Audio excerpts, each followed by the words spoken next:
আমরা সকলেই আমাদের স্বপ্নে একটা জিনিস এক্সপিরিয়েন্স করে থাকি, সেটা হলো আমরা আমাদের স্বপ্নে মাঝে মাঝেই নিজেদের মৃত্যু দেখে থাকি। কিন্তু সেই মৃত্যুটা আসলে কি ভয়ঙ্কর কিছু ব্যাপার? আজকে সেটা নিয়েই কথা বলবো। না, সেই মৃত্যুটা কোনো ভয়ঙ্কর ব্যাপার নয়, বা সেই ঘটনাটি আমাদের সাথে দৈনন্দিন জীবনে ঘটবে, আমরা জীবন থেকে মৃত্যুর দিকে এগিয়ে যাব, সেটা নয়।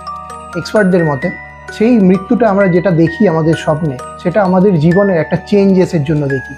কারণ আমাদের ডে টু ডে লাইফে আমরা যতদিন পর্যন্ত এই জীবন কাটিয়ে এসেছি, আমরা যখন স্বপ্নে আমাদের নিজেদের মৃত্যু দেখি, সেটার মানে হলো যে আমাদের সেই আগের জীবন আর থাকবে না।